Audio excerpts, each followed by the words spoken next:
kemudian yang kedua juga ini, ada yang kedua nih pelaku maksiat, orang salah.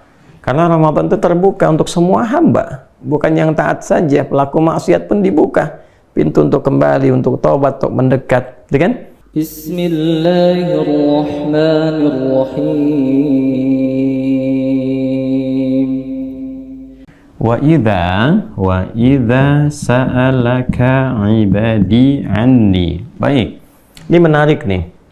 Tiba menerangkan tentang kewajiban puasa, lalu masuk ke aspek fikihnya, berapa lama, siapa yang ditoleransi, bagaimana menggantinya. Kemudian masuk kepada keutamaan Al-Quran, lalu masuk kepada fikih lagi penegasan tentang orang yang safar, tentang orang yang sakit, lalu kemudian masuk kepada bagaimana mensyukuri nikmat hidayah dengan perbanyak takbir, dan kemudian di akhirnya meningkatkan syukur kepada Allah. Tiba sebelum masuk ke ayat 187 yang masuk pada kategori fikih detil lagi, ya kan? Tentang kehidupan rumah tangga, suami istri saat puasa, sampai menentukan awal dan akhir puasa, kapan mulai puasa, kapan akhirnya, gitu kan? Sampai ke ujungnya. Tiba di ayat 186 itu ada ayat tentang doa. Nah, ini ya, ini yang paling menariknya. Wa idza sa'alaka ibadi, dan Muhammad sallallahu alaihi wasallam, jika ada yang bertanya kepadamu, kan? Baik. Ini rumus cepat ya teman-teman. Kalau ada idza ketemu dengan bentuk past tense, fi'il madhi disebutnya, maka maknanya mudhari. Jelas? Nah, tapi bukan sekedar mudhari di sini. Ini menunjukkan bahwa kejadian ini bisa berlangsung di masa Nabi saat disampaikan ayat ini, dan akan terjadi kembali di masa depan tanpa batasan. Artinya di era Nabi Muhammad SAW, ketika ayat ini diturunkan, ada di antara hamba-hamba Allah yang akan berkonsultasi kepada Rasulullah untuk mendekat kepada Allah Subhanahu wa Ta'ala. Ketika ayat ini diturunkan bersamaan dalam rangkaian Ramadan, ingin memberikan kesan bahwa saat momentum Ramadan itu tiba, akan didapati banyak orang-orang yang ingin mendekat kepada Allah. Itu rahasianya. Kenapa ayat ini turun? Dalam rangkaian juga ditempatkan di ayat Ramadan, ingin memberikan kesan kepada kita bahwa ketika tiba Ramadan itu, banyak sekali di antara orang-orang hamba-hamba Allah yang ingin mendekat kembali kepada Allah Subhanahu wa Ta'ala. Bila dulu di era Nabi terjadi, maka sampai kini pun akan didapati.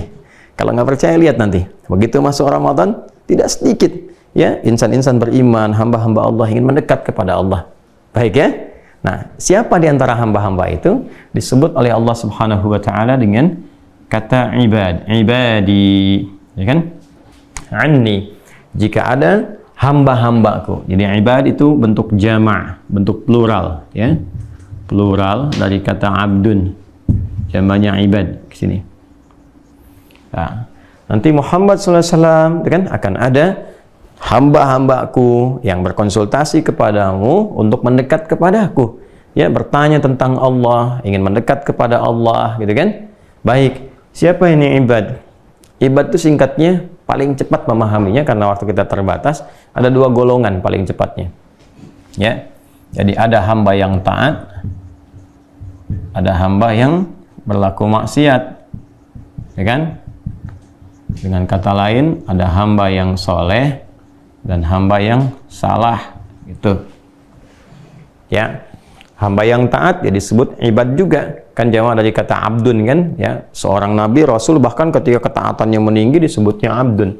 Rasulullah SAW ketika beliau menunaikan Isra kan dan Mi'raj disebutnya kan abdun. Subhanalladzi asra bi'abdihi. Demikian dengan rasul dan nabi-nabi yang lainnya. Terus kita juga yang bukan nabi, bukan rasul, ketika kita taat kepada Allah dari ujung kepala sampai ujung kaki, direfleksikan dari hasil sholat itu dengan menaati Allah. Kan sholat kita taatkan, ruku, sujud, lalu kita praktekkan dalam kehidupan, dengan nah itu dari ujung kepala sampai ujung kaki ketika mendekat kepada Allah yang Rahman, yang Maha Kasih, maka namanya disebut dengan ibad. Di surah Al-Furqan itu yang sangat viral, wa ibadur rahmanil ladzina yamshuna 'alal ardi hauna wa idza khatabahumul jahiluna qalu salama. Hamba-hamba Allah yang sangat penyayang itu, ya, hamba-hamba Allah, Allah yang punya sifat penyayang yang tanpa batas itu, mendapatkan percikan kemuliaan yang Allah berikan kepadanya.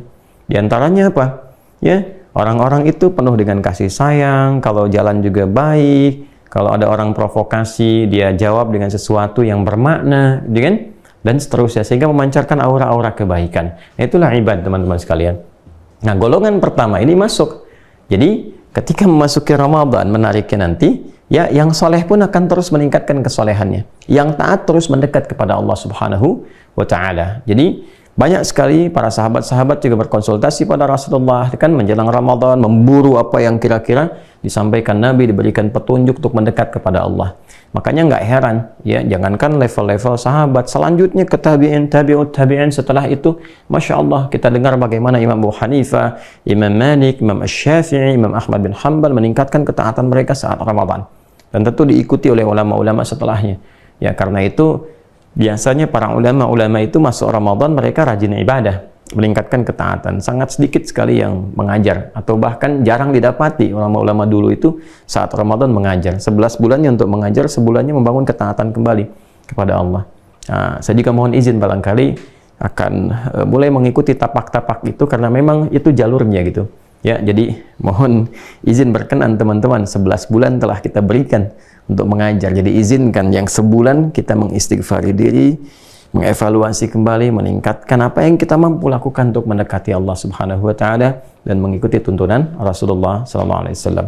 Jadi golongan pertama, ya, jadi orang soleh pun meningkatkan lagi ketaatannya, membangun kedekatannya dengan Allah Subhanahu wa Ta'ala. Baik, kemudian yang kedua juga ini, ada yang kedua nih, pelaku maksiat, orang salah.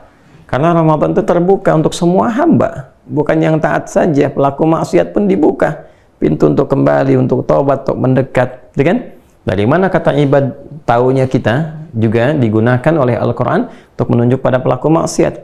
Misalnya Quran surah ke-39, ya, Quran surah ke-39, Az-Zumar, ayat 53, ya. Ketika Allah menyampaikan, qul ya ibadiyalladzina asrafu ala anfusihim la taqnatu min rahmatillah. Ya Muhammad SAW, katakan, sampaikan pada hamba-hambaku. Ini pakai ibadi juga, qul ya ibadi. Ya, sampaikan Muhammad SAW pada hamba-hambaku, ya hamba-hambaku, kata Allah, yang telah merasakan, mengakui, sadar, telah banyak berbuat maksiat, banyak berbuat salah. Ya, lalu ada getaran di hatimu. Nah, ini sesuatu yang penting untuk digarisbawahi.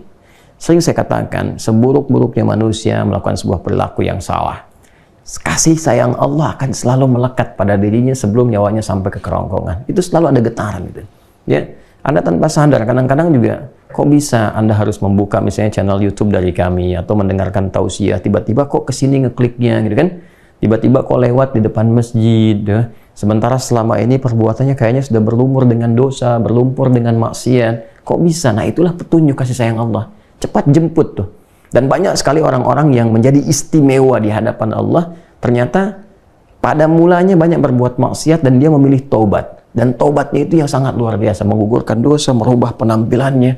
Yang setelah itu tiba kemudian tanpa dia sadari mendekat kepada ajalnya. Dan dia wafat dalam keadaan yang sangat indah. Ya? Nah, ini mahal sekali. Hebat. Ya, alladzina asrafu, ya, yang telah merasa berbuat banyak kesalahan. Ya, banyak dosanya. Qul ya ibadiyalladzina asrafu ala anfusihim. Dia memvonis dirinya udah banyak dosanya dan sebagainya. La taqnatu min rahmatillah. Jangan putus asa dari rahmat Allah Subhanahu wa Ta'ala. Nah, rahmat itu yang saya maksudkan, getaran kepada jiwa kita, terlintas di pikiran, apa ada kesempatan bagi saya menjadi baik. Demi Allah saya katakan, ketika Anda mengambil kesempatan itu dan menata lebih baik, itu Allah akan hapuskan kesalahan dan semua kisah Anda akan dirubah oleh Allah menjadi yang baik-baik. Bahkan yang buruk, yang lampau pun ketika masuk media diceritakan itu jadi inspirasi, jadi kisah, jadi lebih baik, bukan cemoohan lagi. Ya, dulu mungkin tampilannya nggak bagus, dicemooh orang begini, walaupun mungkin Anda bisa membuat orang lain tertawa, orang lain bisa senang, dari situ mendapatkan penghasilan dunia, materi, tapi Anda gelisah, Anda nggak tenang. Ya kan? Begitu Anda menata, mengambil hidayah Allah ini, tiba kemudian ketenangan Anda dapatkan. Sesuatu yang mungkin Anda nggak pernah dapatkan dari dulu, Anda idam-idamkan, betul. Begitu dapat itu, lalu Anda mengambil untuk berubah, pelan-pelan jadi lebih baik, kisahnya akan dirubah. Yang dulu ditutup, berganti jadi inspirasi kebaikan. Itulah ibad. Ya, innallaha yaghfiru dzunuba jami'a. Sungguh Allah menegaskan akan mengampuni semua dosa tanpa kecuali, sepanjang hambanya mau kembali.